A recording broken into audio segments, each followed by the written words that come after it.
Assalamualaikum warahmatullahi taala wabarakatuh. Alhamdulillah rabbil alamin.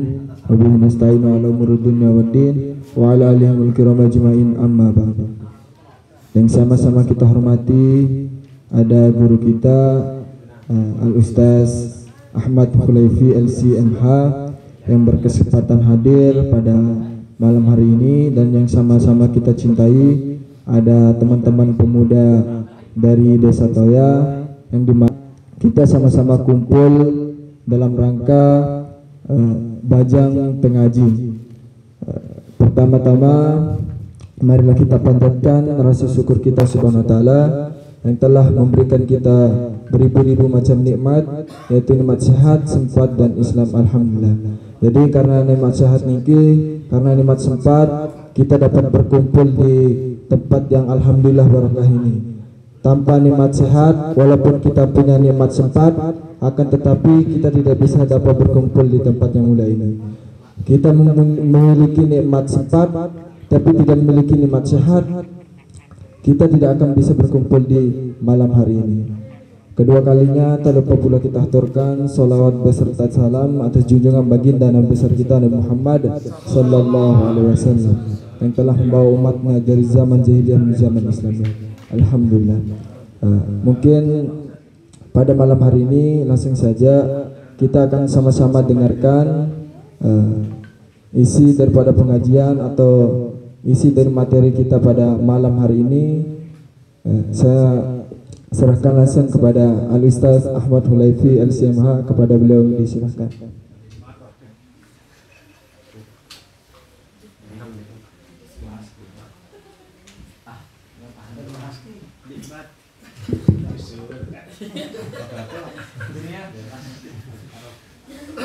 Bismillahirrahmanirrahim. Assalamualaikum warahmatullahi wabarakatuh.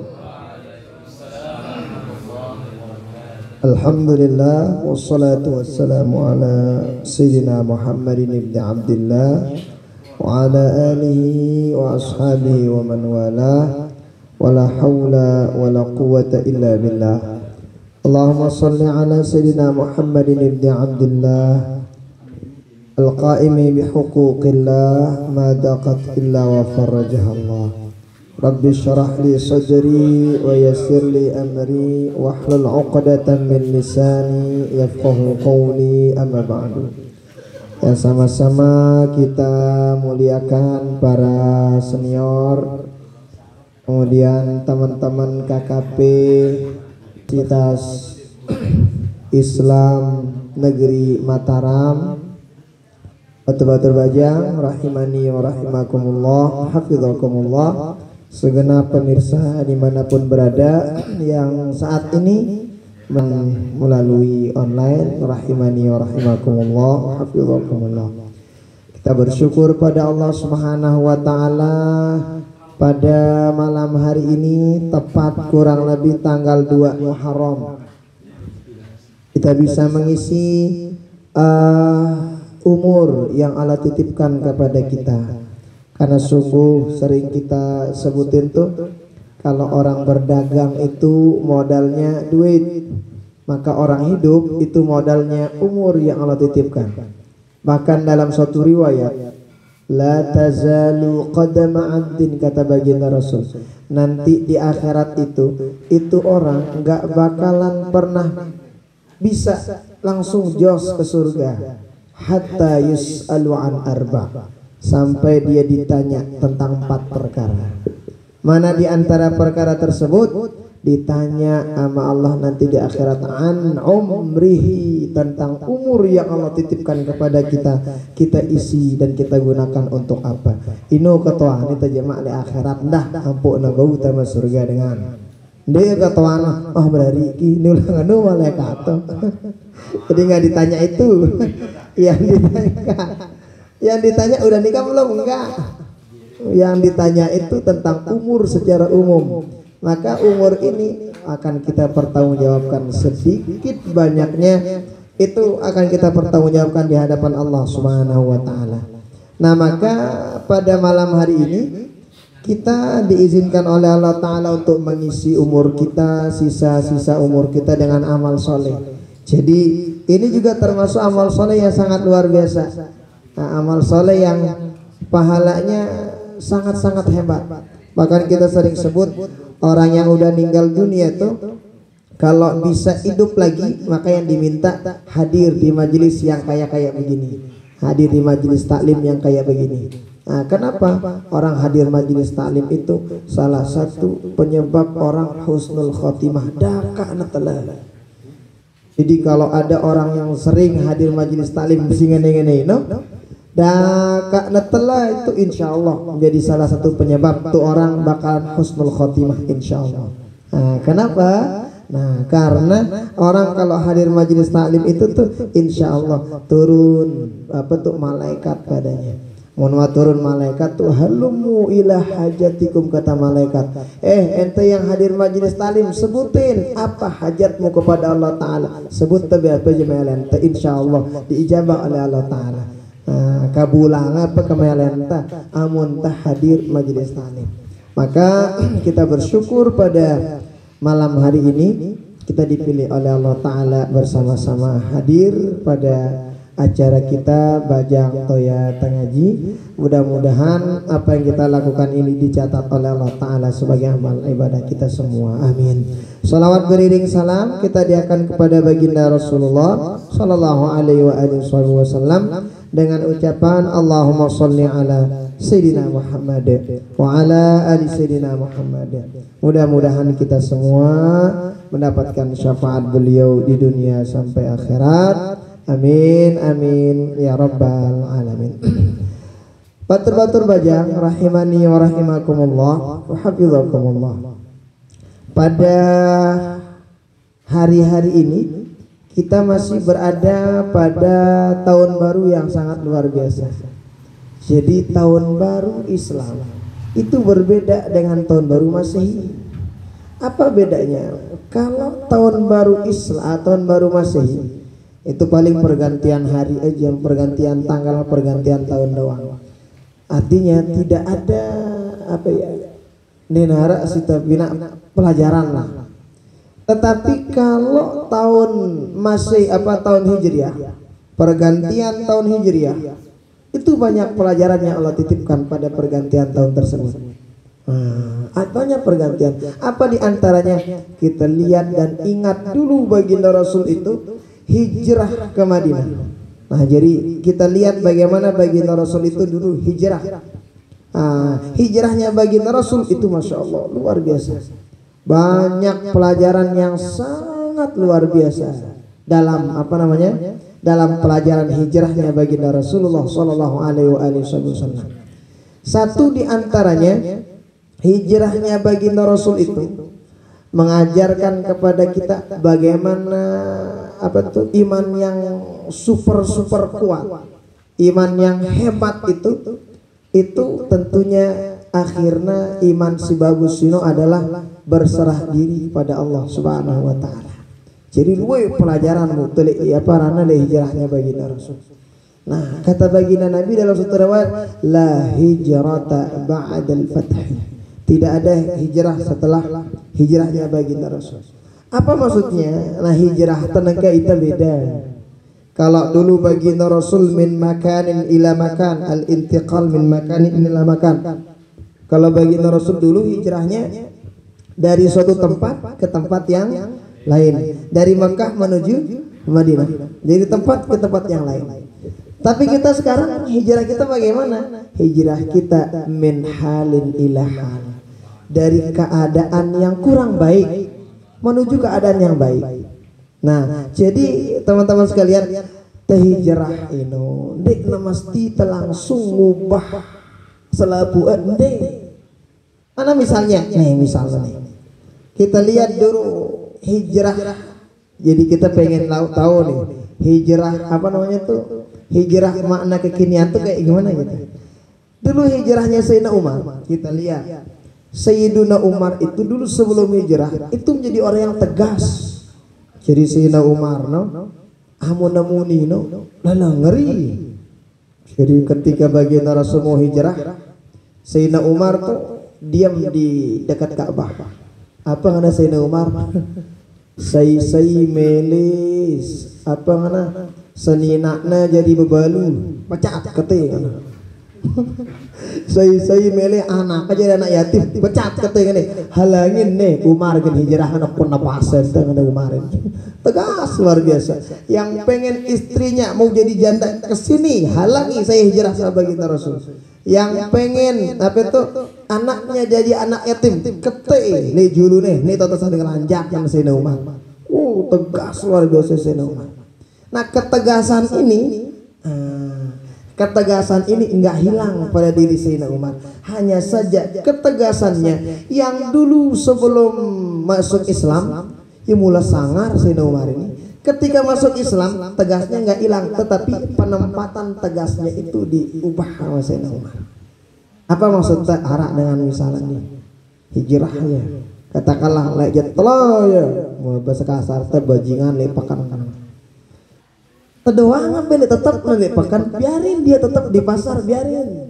Kalau dulu mereka ganggu orang yang baik, kemudian gajanan jaga dengan si bagus, iya waktu lu tuh hijrahnya. Nggak mesti ya si pekan tonang lu tiba-tiba macoli masjid, nggak mesti begitu namanya hijrah. Karena dengan tukani arana dan hijrah karena kata masih dengan ini bukan sekadar itu.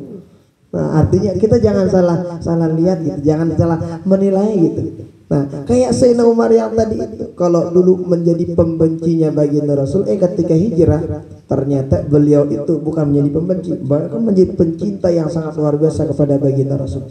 Dulu garangnya kepada Islam itu sungguh sangat luar biasa, tetapi ketika masuk Islam, garangnya kepada musuh Islam itu sangat luar biasa. Jadi ganasnya ataupun tegasnya Sayyidina Umar itu nggak hilang. Nah, cerita muntah hijrah dah ngeno masih. Hijrah itu banyak modelnya. Kita hijrahin apa itu? Kita hijrahin hati kita, kita hijrahin penampilan kita. Mungkin yang dena karuan menjadi lebih karuan, tetapi itu pelan-pelan kita hijrahkan apa namanya tuh ya selalu kan. Nah, dan yang paling poin adalah hijrah itu awali dari hati terdalam kita. Monowah arak angan ta untuk menjadi orang baik, insya Allah. Monowah arak angan ta agar jadi dengan baik, insya Allah. Itu yang dilihat sama Allah Ta'ala. Dan itu menjadi pertanggungjawaban di hadapan Allah, di hadapan malaikat luar biasa. Sok nama siara niat kita menjadi orang baik, insya Allah. Nanti Allah Ta'ala bakalan berikan apa namanya yang terbaik untuk kita. Nah maka oleh karena itu apa ya, hijrah itu bukan sekedar penampilan aja, enggak, tetapi hijrah itu adalah bagaimana kita menjaga mulut kita yang kemarin mungkin enggak pas diucapin adeng-adeng pasangan, kemarin mungkin tingkah laku itu dia keruan, maka kemarin hijrah kita perbaiki pelan-pelan. Aku ini adeng-adeng debu langsung-langsungan kemarin bebaya ini bikin langsung akan tolang bagi bukti apa mimi aja lu dengan langsung telang bagi syukur dengan tayyib. Jadi pelan-pelan. Kalau bahasa kitabnya tuh tadarrus itu punya fase-fase gitu, punya tahap-tahap. Maka menuju Allah berubah untuk menjadi yang lebih baik itu juga bertahap. Dia nabi langsung. Nah jadi itu hijrahnya baginda Rasul begitu. Nah, makanya kita hijrah sekarang ya udah adeng-adeng lah perike diri. Nah itu pelajaran yang pertama. Kedua, hijrahnya baginda Rasul itu ketika baginda Rasul hijrah. Nah, itu, lihat ikhtiarnya baginda Rasul sangat luar biasa. Ketika perjalanan hijrah, ikhtiar baginda Rasul sangat luar biasa. Artinya maksimal ikhtiarnya baginda Rasul hijrah itu ketika ke Madinah. Bagaimana ikhtiarnya? Oh, disiapin. Ini kira baru lagi yang ini pemenir ini. Karena mulai bebalu ini. Jadi baginda Rasul coba lihat. Ketika beliau hijrah itu bekalnya disiapin secara maksimal. Jadi baginda Rasul hijrah itu bukan semuanya diserahin sama Allah, enggak, tetap semuanya diserahin sama Allah, tetapi ikhtiar baginda Rasul juga sangat luar biasa. Ini buktinya ketika baginda Rasul itu hijrah di Gua Thur, baginda Rasul di Gua Thur itu kurang lebih 3 malam baginda Rasul di sana. Untuk kita Gua Thur nanti pas umroh 3 jam kayaknya tetayaknya naik 3 jam. 3 jam kita naik. Itu siapa yang persiapkan semuanya? Bekalnya itu Sayyidina Abu Bakar. Abu Bakar itu punya anak namanya Asma. Asma itu membahasan kenyakana hamil beli. Ya ngatongang baginda Rasul apa? Bekal aning Gua Thurno tingginya 3 jam kurang lebih. Tayak undangna 3 jam. Loh atas Gua Thurno becik mampu. Nah, jadi ikhtiar baginda Rasul. Setelah itu baginda Rasul di Gua Thur itu ngapain? Beliau itu mengatur siasat bagaimana kemudian hijrahnya tidak diketahui sama orang kafir Quraisy. Bagaimana tata cara baginda Rasul? Ciri misalnya nih, mulai jadi lurus budaya ning Madinah. Lagu baginda Rasul dia belum ijulu ono melesat. Supaya apa? Tidak ditahu langkahnya sama kafir Quraisy waktu itu. Artinya apa? Dari sini kita ketahui bahwa ikhtiar baginda Rasul ketika hijrah itu sangat maksimal. Maka sahabat-sahabatku sekalian, kita juga kalau pengen menjadi orang yang lebih baik dari sebelumnya harus temaksimalang si ikhtiar. Nggak sekedar lebih memilih Allah taala baita bu baita. Nggak gerangan dong. Kenapa? Karena nih coba ke Piala Dunia ini. Piala Dunia yang kemarin. Mula aja mun terserah ngati Allah taala tuh sekedar doa Arab Saudi sih nyocok juara. Kumbena iya pen Ka'bah. Nah berdoa buat ya Allah Piala Dunia ya Allah. Hong Argentina juara kan? Kenapa? Artinya apa? Doa itu tetap kepake, tetapi ikhtiar juga harus kita maksimalkan dengan baik. Nah ngono kan tenang. Pergi ya coba ke Arab Saudi bisa juara kan? Itu lagi ngedak kumbene ya kok Ka'bah dengan. Tapi kemudian ikhtiar itu juga sangat luar biasa. Nah, jadi artinya apa sahabat-sahabatku sekalian? Kalau kita pengen ngubah diri dari yang apa tuh yang Masya Allah, thank you, syukran. Nah, hebat ya, jangan langsung dulu.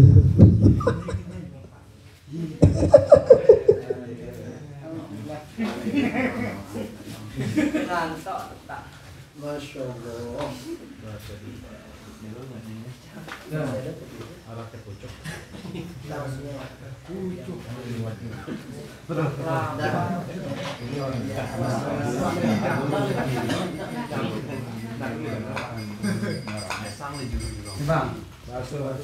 Nah, oke. Bagi baju lu, tarang dia daging fokus saking hidangan nih otak. Dibagi aja dulu.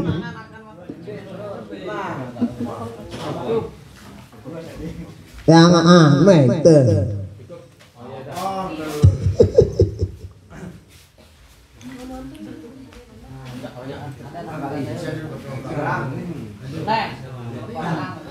Kamu iya dan gua toko langa.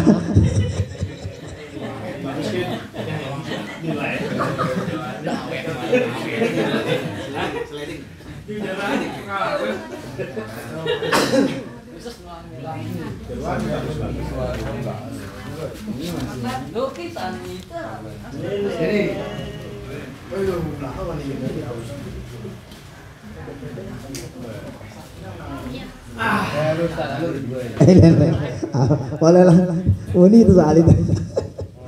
Nah, jadi begitu kurang lebih artinya apa?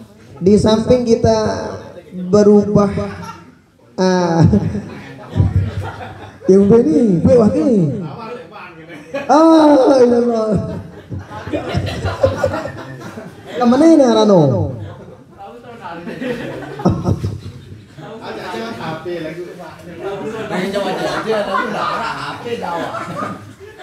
Ya, itu diri terkeren bos. Nah, jadi begini. Jadi kurang lebih itu pelajaran pertama. Jadi berikutnya seperti yang tadi itu. Berikutnya bahwa Apa tuh? Amun temele taubah si Allah Ta'ala itu maka ikhtiar kita untuk menjadi yang lebih baik juga kita maksimalkan. Karena kan dalam Al-Quran juga menjelaskan tuh, innallaha la yughayyiru ma biqaumin hatta yughayyiru ma bi anfusihim. Allah Ta'ala enggak bakalan ngubah suatu kaum kalau kaum itu sendiri enggak bisa ngubah dirinya sendiri. Maka artinya apa? Hidayah itu, hijrah itu kita jemput bareng-bareng. Nah, ndak ditengulukan. Maka oleh karena itu pelajaran hijrah dari sosok agung baginda Rasul sallallahu alaihi wasallam ini sangat-sangat luar biasa. Nah, jadi di samping kita sudah perbaiki dengan baik, oke. Kemudian kita ikhtiarkan dengan baik. Jangan lupa juga berikutnya itu hendaknya kita barengi usaha kita, ikhtiar kita, keimanan kita, si niat si mele berubah no, kita barengi dengan doa kepada Allah Subhanahu wa taala. Jadi ndak terlupa ndak berdoa nah. Kita berdoa supaya apa? Supaya mungkin yang kurang-kurang pas gitu. Supaya mungkin kelakuan si ndena jelas no, supaya diubah oleh Allah Subhanahu wa taala. Dan ingat, Allah itu pasti bakalan ngerubah apa tuh, pasti ngabulin doanya kita. Nah, sirina Allah Ta'ala itu pasti terima doa si Allah Ta'ala. Cuman caranya Allah Ta'ala ijabah doa seorang itu beda-beda.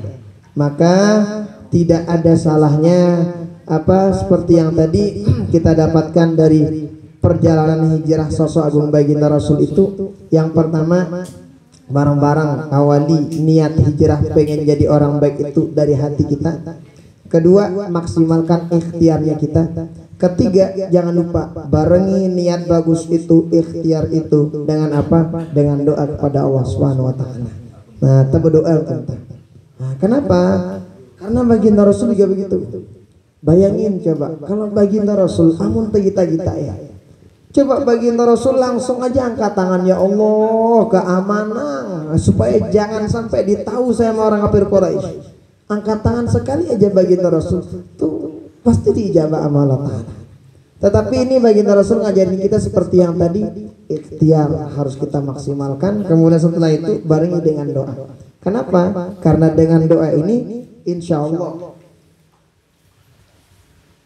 orang tuh makin banyak berdoa, itu makin dicintai sama Allah Ta'ala. Nah, makanya dalam riwayat innallaha yuhibbul mulihina fid du'a.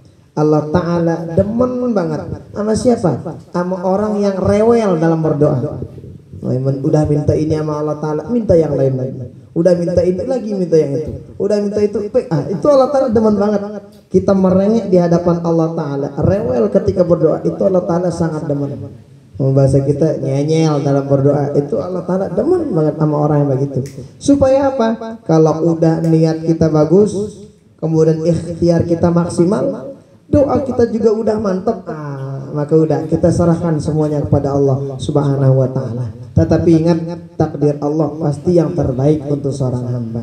Nah, maka ini kurang lebih sedikit pelajaran hijrah dari sosok agung baginda Rasulullah sallallahu alaihi wasallam. Insyaallah nanti kita lebih banyak kepada tanya jawab.